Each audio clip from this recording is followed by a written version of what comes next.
Гостин во студиото на Нова е Димитар Бечев, аналитичар, историчар, познат по неговиот речник за македонските работи, но за тоа во текот на разговорот со него ќе почнам како учесник во Охридскиот диалог организиран од Атлантскиот совет. Добре дојде, Димо, во студиото на Нова. Добро сте ме нашли. Како минавте прво во Охрид? Како се оdzива тој диалог во Охрид на кој учествуваа повеќемина од разни места од светот? Таму беше премиеров Заев, шефот на дипломатијата Никола Димитров. Како ти изгледа Македонија по оној удар од Брисел од 17 октомври? Па изгледа ми дека владата е во фаза на регрупирање. Значи, ја не знаев со какви очекувања ќе дојдам таму, бидејќи тоа се случи таму во Брисел. Мисле дека ти имат план, имат намера да продолжат со реформите и сепак имат и очекување дека ќе добијат на изборите. Ќе видиме дали тоа ќе се случи. Позитивно беше дека сите представници на разноразни меѓународни институции и така натаму, сепак Македонија, Северна Македонија, односно, ја ухрабрува на тој диалог. Така... Имаше ли на тој диалог станали збор што понатаму? Ако, да речеме, Макрон остане на оваа некоја радикална позиција со која сите помалку се изненадија, што понатаму? Па ставот е дека он треба да добие нешто како остапка во смисла на методологијата на преговори. И таму треба да се најде преку диалог што точно сака Франција, како треба да изгледат преговорите. Меѓутоа, ставот на сите беше дека рано или късно ќе има преговори. Но прашање во кој момент, бидејќи за Северна Македонија и 6 месеци ќе е многу. И треба што поскоро да се донесе таа одлука. Дури и со цената нешто форматот на преговорите да е по-различен од тоа што имаме. Тоа сигурно ќе биде по-различен, тоа е најмалата работа која ќе се случи во еднината, но генерално постои ли надеж и оптимизам дека Макрон може некако да се повлече од оние изјави со кои практично се става рампа на проширувањето? Па изгледа дека има надеж, барем за преговорите. Сега стратешки не знам до каде водат преговорите, но за почеток на преговори има надеж. И битно е да се одбележи дека сите други држави членки практично беа за преговори. Така што Македонија има многу сојузници и пријатели во Европската унија, тоа не треба да се заборава. И тука е многу битно исто дека во Македонија немаше цврста остра реакција против Франција и тоа е многу разумно. Баш за тоа разговаравме. Бидејќи Франција има некои своји аргументи и треба да се води диалог, да се види, да се седне за преговори, да се користат сите други врски со држави, со политичари на Запад, кои можат во мултилатерален формат да го договорат како треба да изгледат преговорите. Што е тоа што би можело да го задоволи Макрон? Дали е тоа нешто што се однесува на методологијата стриктно на преговорите или бара концесија во некоја друга област, во некој друг дел? Веројатно бара во друг дел. И тука Германија има многу битна улога, бидејќи таа има што да даде на Франција во контекст на преговорите за реформите на Европската унија. Но може би за почеток на преговори ќе биде само нешто за методологијата. Тоа е подобрата варијанта за Македонија, да не е дел од некој поголем разговор во Европската унија. Веруваш дека Германија ќе се обиде да направи дали Западниот Балкан е толка стратешки интерес за Германија да она направи некои отстапки во однос на Франција? Тоа зависи што сакат французите и тоа ние не знаеме. И тука има една интересна детајла, дека македонскиот политички врв бара телефонски разговор со Елисејскиот дворец. А од таму нема одговор. Нема одговор. Што значи тоа? Дека тие сами за себе не знаат што сакат. Треба да определат каков е нивниот став, што очекуваат за методологијата или за нешто друго. Дио многу си пишувал на тема Балкан, Европска унија. Хипотетички веќе влегуваме и во една реална таква опција. Што ако нема проширување понатаму? Па ќе биде статуквото, кој може би му одговара на некој во Европа, но има и многу големи рискови. И тука во Северна Македонија видовме до каде води тоа. Мислам на кризата 2017 година, упад на собранието и така натаму, нестабилност. Тоа сигурно ќе се случи и нема да е само тука во Скопје и во Северна Македонија, има и многу други прашања. И мислам тоа е рискот. Макрон размислува дека има доволно стабилност и не треба нешто да се прави, му одговара состојбата што е сега.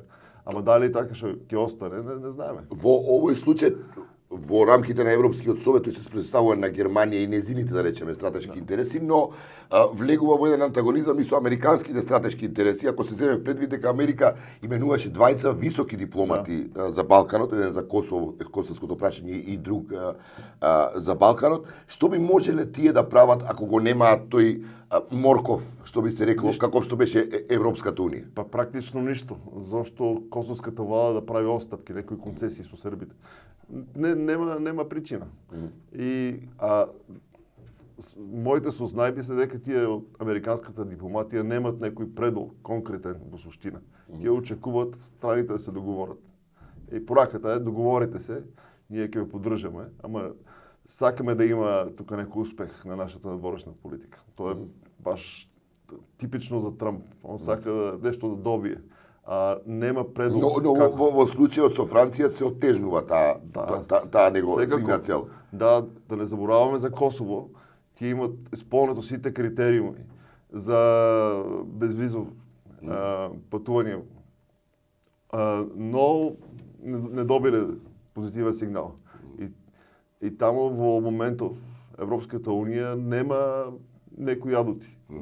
Како се чини и колку е сериозна оваа идеја која сега се пушта во оптек за формирање некаква европска економска зона? Па не е озбилно. Европска економска зона таму се земи како што е Норвешка. Ама тие се таму бидејќи тие сами избрале да бидат во таков формат. Инако прифатиле два пати да бидат членови. Мислам, имали и договор за пристапување во Европската унија, но референдум одбил. Така што тоа е план Б и за нив. Не е политички изводливо да се наметне од Брисел на земите тука, дека тоа, бидејќи тука ќе се прифати во регионот, дека тоа е членство минус или вие сте некоја втора категорија. Мислам дека нема да има позитивен политички ефект. Не гледам што ќе се случи, што ќе е подобро. Значи аргументот на тие што предлагат такви работи е тука трансформациите не работат, европскиот механизам, преговори и така натаму, тоа не делува, не дава резултати. Има ли таа идеја подршка меѓу земји членки? Мислам нема сега за сега. Има и голема инерција и не е прифатлива за многу. Сигурно групата Централна и Источна Европа ќе биде против. Не сум сигурен дали Германија ќе го прифати, Макрон сигурно ќе го прифати. Меѓутоа тука е битно и ефектот на Брекзит. Во некогаш кога беа три големи земји, Германија, Франција и Велика Британија, балансот беше поинакав. Да кажеме сега таа одлука, да нема одлука за Северна Македонија, ако беше Германија плюс Велика Британија плюс сите останати, ќе беше Франција во изолација. Додека сега со Брекзит имат поголема моќ внатре во институциите. Вече ви имаш напишана книга која се занимава со руското влијание. Да. Работиш на друга книга за феноменот на Ердоган. Да. Но кога сме кај руското влијание, па и кај Турција, каков сигнал е ова до Анкара и до Москва, овој став на Макрон? Анкара е посебна приказна, но за Москва тоа е сигнал дека нивната политика е успешна.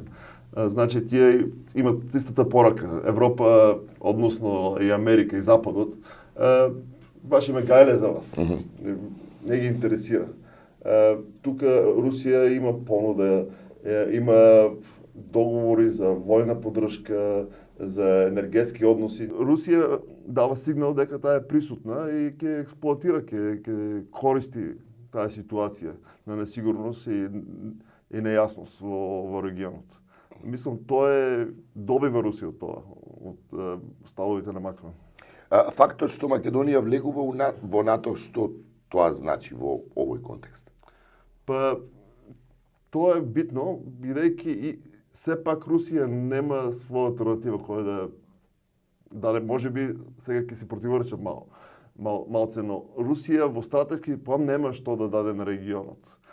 Не може таа да гарантира сигурност, безбедност тука, не може да гарантира економски развој. И кога бират земите, стратешки секогаш избират Западот. Но политичарите, владите, тие делуват во краток рок. Сега што ќе се случи? И флертуваат во зависност од потребата на расположението на нивното гласачко тело. За Македонија би сакал да кажам дека НАТО се подценува тука во земјата. Во врска со сега дебатата за Европска унија. Сигурно Европската унија има многу битна улога, бидејќи таа е гарант за демократија, за правна држава и за транспарентност на институциите и за се во општеството. Но сепак НАТО, Северна Македонија ќе стане членка на НАТО.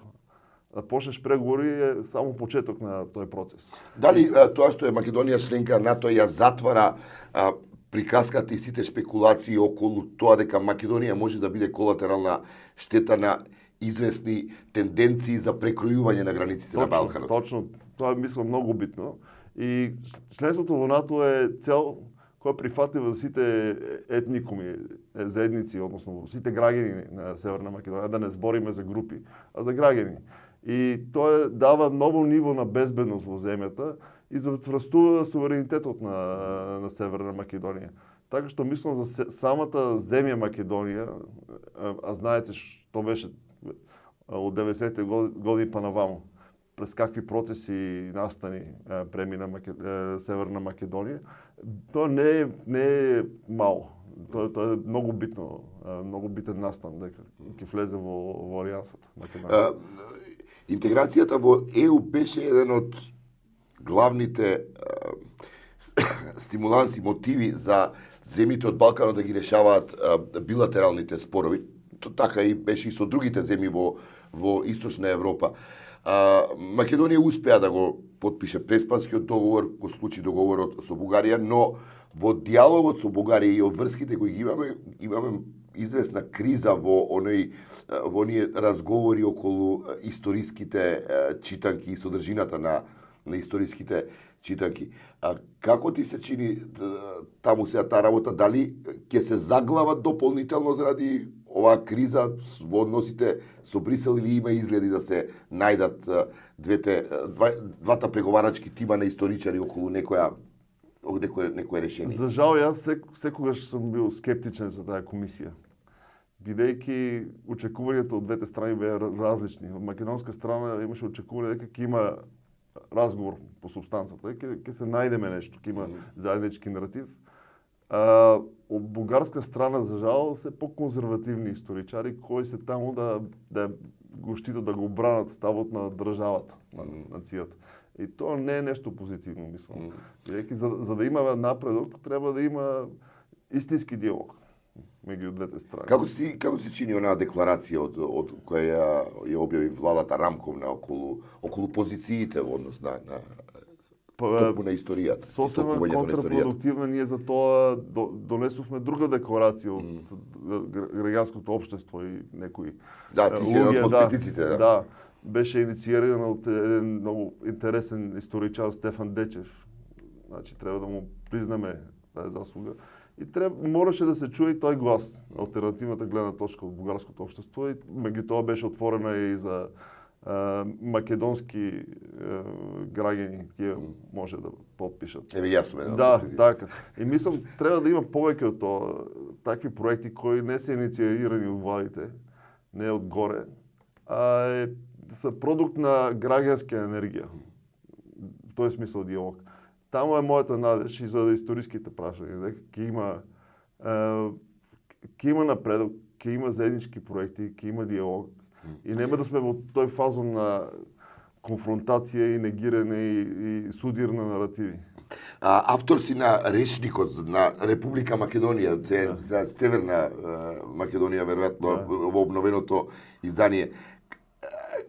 Кратко ме интересира твојот став, бидејќи Гоце Делчев некако се сапна околу Гоце Делчев, чие и како е. Како може да го решиме прашањето на Гоце Делчев, а двете страни при тоа да бидат задоволни?